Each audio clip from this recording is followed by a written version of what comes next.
The first speaker tonight is Peggy Griffin, followed by Daryl Lum, followed by Stephen Scharf. Welcome, Peggy. Hi, my name is Peggy Griffin, and I still live in Cupertino.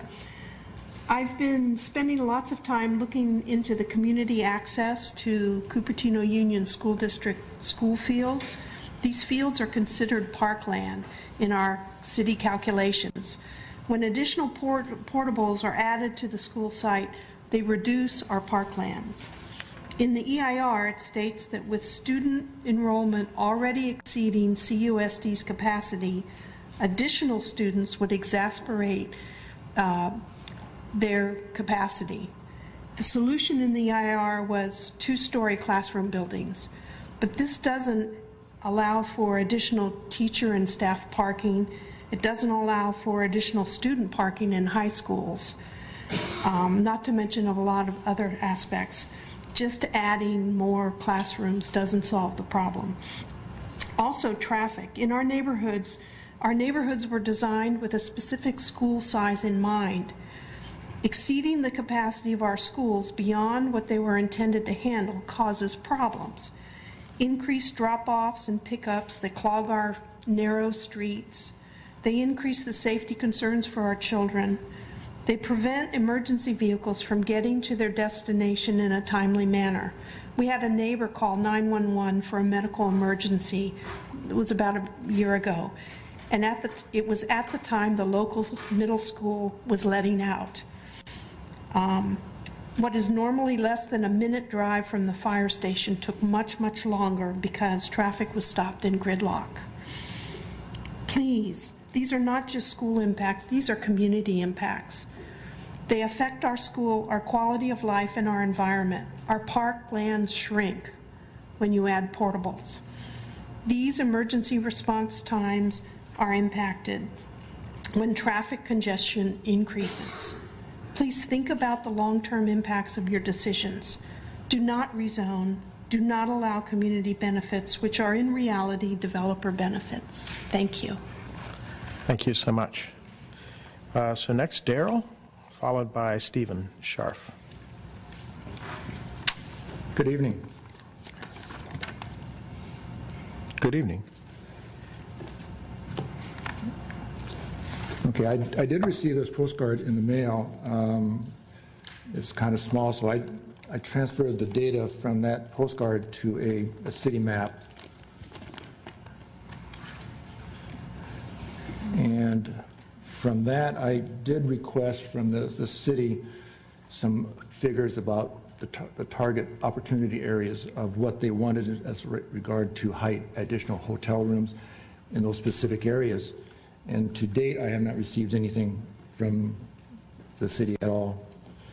When the GPA came out, our group did have some committee meetings, and we did research it a little bit, and we submitted a response to the GPA during the environmental impact study, and one was submitted on June 25th.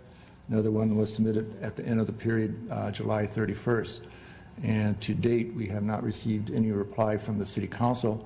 We have received a reply from the city staff and a member of the Planning Commission. So we're not getting a lot of feedback from our comments.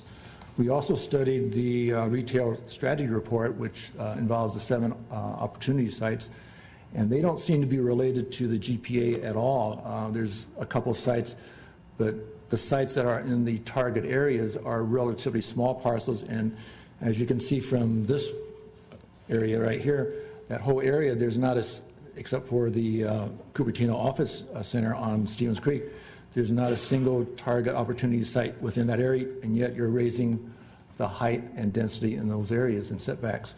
So I don't see the correlation there at all, and we'd like a little bit of feedback from the city of why this is happening. Thank you. Thank you, Daryl. Stephen Scharf, followed by Robert McKibben, followed by Arthur Liu.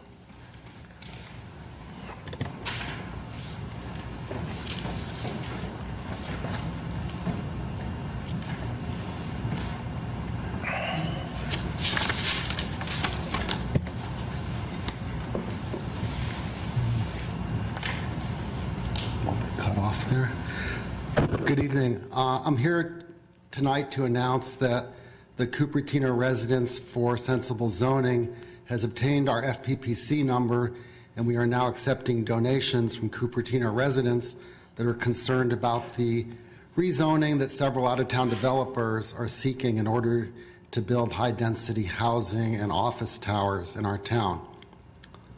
Why do we need funds? It costs money to get out the truth and later to run campaigns for referendums and initiatives.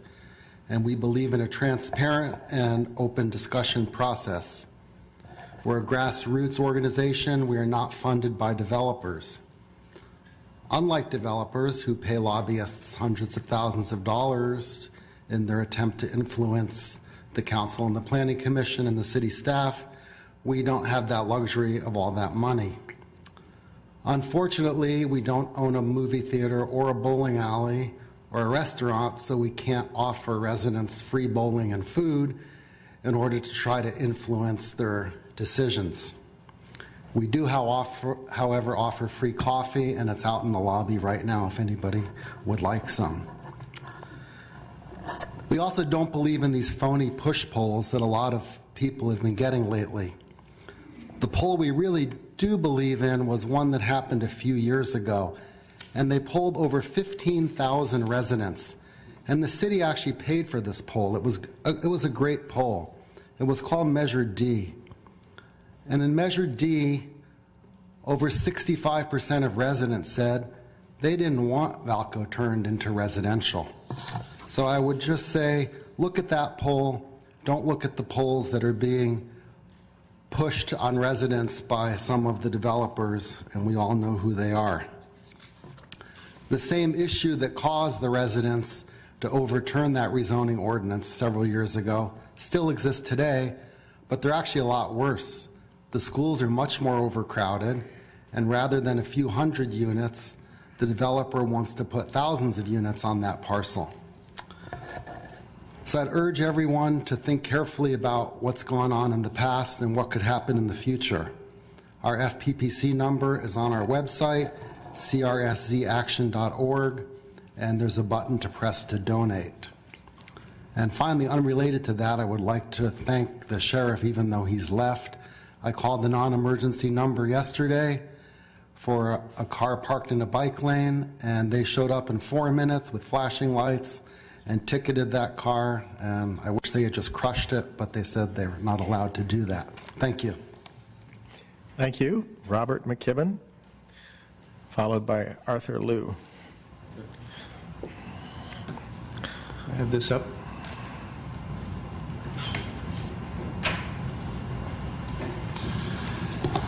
My name is Bob McKibben from Cupertino. This is St. Patrick's Day, so pass a pot of luck on everybody. Dr. Lum brought this up, and I hope people can see it where you're at. If you notice, it's an org chart of Cupertino. Up on top has the citizens of Cupertino, and below that is the city council.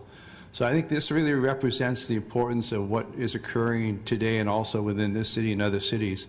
The city council represents the citizens of Cupertino. As the council will take up the issue of general plan amendments and developer benefits massed as community benefits on April 21st, it is important for each council member to seriously consider the negative impacts these will have on the two school districts. Being presented tonight under oral communications are some of these issues. With a proposed minimum of 3.5 million square feet of office space, close to 1,500 new high-density housing units, as well as a developer's benefits program up for serious consideration by this council, it is vitally important to listen to the concerns of the citizens who live in Cupertino. I would like to mention several quotes that address this issue. I will be accessible and listen to all when it comes time to vote. You can count on me to put residents' interest first. The council needs to be responsive to those who want to be heard. This was a quote from Mayor Sinks in November 2011. I will continue assisting balanced and smart development in Cupertino by listening to and acting upon community input. As a council member, I will always listen to resident input and work to address the concerns raised in an honest and civilized manner. Development needs to proceed in a careful and well-considered manner. That activity seeks out community input. This was from Darcy Paul in 2014 campaign. There are many more of these quotes for each council member has expressed similar words to the voters of Cupertino. I would urge you to please listen to your own words on April 21st when these important issues come before the council. Listen to the concerns of the Cupertino residents and seriously consider the negative impacts the proposed general plan amendments and developer benefits program will have on our schools, as well as all of Cupertino residents. Remember, please look at the chart. Thank you very much. Thank you, Robert. Arthur Liu, followed by Liang Fang Chao.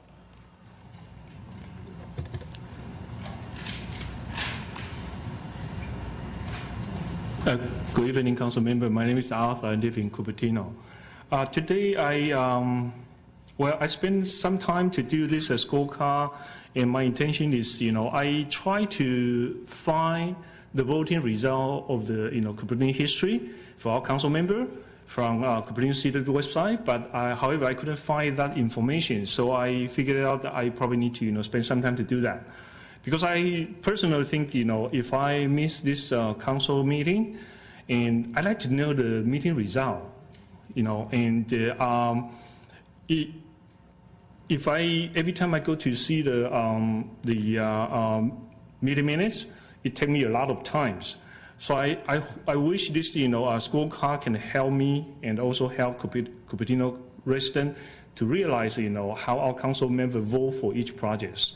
So I list all the council members here, and I only list a few projects here: Rose Bowl, Main Street, Build More, vehicle-specific plan, and also the housing element for the next 8 years. And it surprised me is, when I look into the Main Street, because I didn't attend any Main Street council meeting. 2009, when the developer first introduced the Main Street, they say there will be 160 senior housing. And I think, everybody's very happy, so everybody vote yes on that. And November 2002, they changed 160 senior housing to 143. I think no objection, right? Everybody agree. However, in September 2012, the developer started to say, hey, we don't want the senior housing, we want to be 120 market value housing. And surprised me is, I look into those meeting minutes, a lot of, maybe not too many, maybe only 10 residents here to express their concern about why they can change and why council, didn't notice, the resident earlier. So after that, again, council member voting yes. So this is very surprising. That recall me, for the Velco project, before the 2006, they use the same strategy. They say we want to build some certain number of the senior housing. After they change to the market value, and the council member just say yes. So I think this is kind of like not respect to the original plan, not respect to the resident who here to support or to say no on those projects. So I decided to continue to do that, and I know that our GPA is pushed to the April 21st, so I will continue. I wish I can do this correctly and consistently, so we in Cupertino we can have a record for everyone. Okay, thank you, Arthur. Appreciate it. Can I ask? Sure. Go ahead. Sorry, not to split hairs, but I think that December 3rd vote was actually taken on December 4th. Oh, okay. Probably 3 in the morning, right? Thank you. Thank you. Not to split hairs, but I wasn't on the council in 2009, so there you go. Oh, there you go. Maybe fact check it. Thanks. Liang? Arthur, also, I want to, Yeah, sure. you want to be correct, right? Thanks for extending my city council term. I wasn't on the council on 2009. Main Street approved it. Then you add me as yes. I really appreciate it. Oh, okay. I did not serve that long. Okay. Thank you for pointing out. I got on at the November, after the November election. Okay. So I got on in December. So January 20th decision in 2009, I wasn't there yet. Yeah. Okay. Thank you. Can I ask, do our city, city have this kind of information, so I don't need to, go back to see each, meeting minutes. I think this is great information for all, even the city or the council member and also the resident. Can I ask somebody to do this instead of mine? I spend a lot of time, go back to see those, meeting minutes. We take a lot of votes, and we don't tabulate the data in this fashion, so you're welcome to. Oh, okay. Thank you. Okay. Liang Fang Chao, followed by Alex Park, followed by John Willie. Dear Mayor, Council members, I'm Liang Fan Chao. I hope that you can save Cupertino from overdevelopment. This is a table that I retrieved the data from EIR section of the GPA. You can see that in 2013, already the capacity, already in Cupertino schools, we are over capacity by 1,286 students in elementary school. Each elementary school has an average capacity of 532. That means we are already 2 schools short in 2013. And for middle school, we are over capacity by 1,400 students. That's 1.5 schools short in 2013. And that's before we have any of the ongoing construction.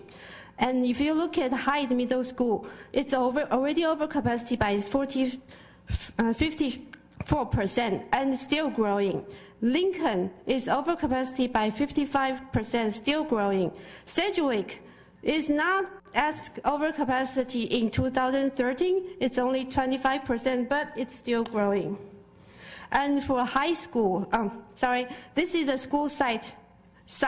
How big are our schools? Are they big enough for more students, even if you build 2-story houses?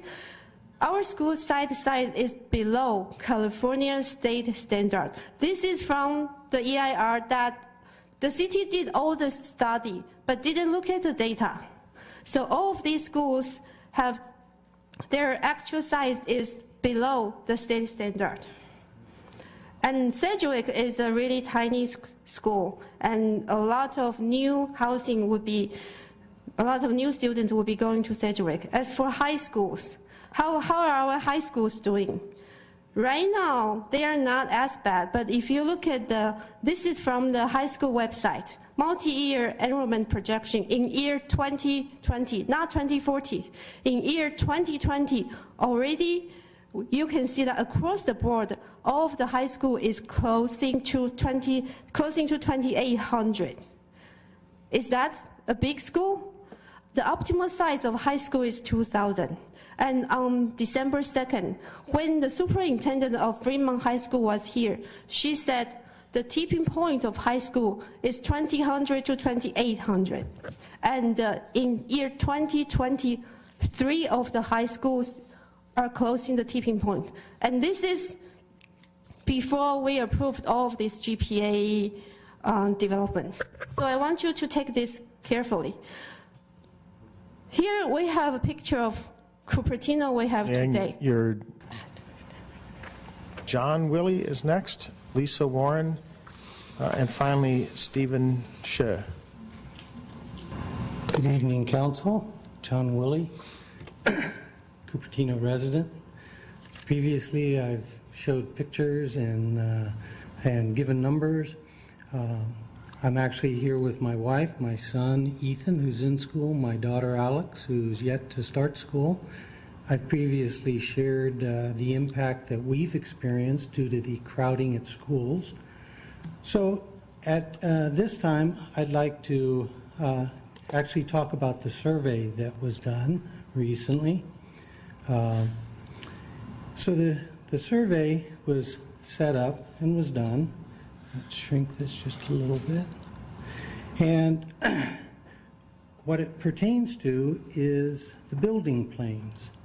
1.5 to 1 is the current, and 1.1 is proposed. And so the question, homestead, current is 1.5, and the residents, 52%, have said leave it as is. For Stevens Creek, the current is 1.5, and 50% have said leave it as is. Again, let's just make sure we understand what we're talking about on the building planes. It's the slope. This is very confusing. I'll talk about that in another day. So let's go straight to the comments.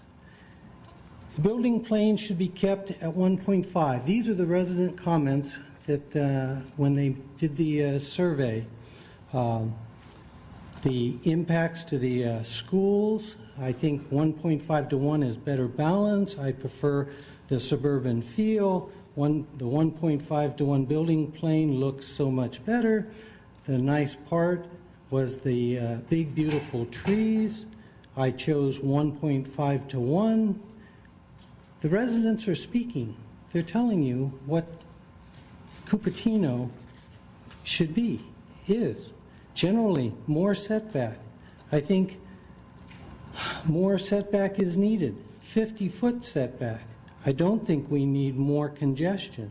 I did not buy my house in Cupertino hoping that it would be changed from the quiet suburban to a high density. Again, the residents are speaking. 1.5 to 1, in my opinion. No, no, no. 50-foot setback. Go down to the community benefits, and you're going to get very similar responses. And so I hope that on the 21st, when you vote, you'll remember my daughter Alex, my son Ethan, the other families, and what the residents of Cupertino are telling the City Council they want. Thank you. Thank you, John. I have Lisa Warren, followed by Stephen Sheh. Hello. Hey, Lisa. Hi. I'm going to throw in a few comments that I hadn't planned on saying based on what Arthur presented regarding Main Street. When he listed those changes that were proposed over those years, he was only referring to the senior housing going to market housing, and there were a whole lot more changes. The heights changed, the office space more than doubled, almost more than 1.5 times.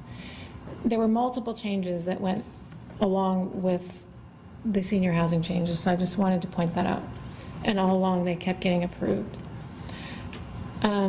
So I want to share some thoughts on the general plan amendment. A key point, I think, is that I hope that you consider this. I don't want staff or council to lose sight of the big picture. I have a hard time contemplating why the gears were set in motion to amend our general plan, our Constitution, as it is referred to incorporate so many things that so many residents and our planning commissioners are not in favor of. It becomes more inappropriate when a monster project like Valco is being introduced simultaneously. People are confused. Valco is a real thing to most. The general plan is more abstract.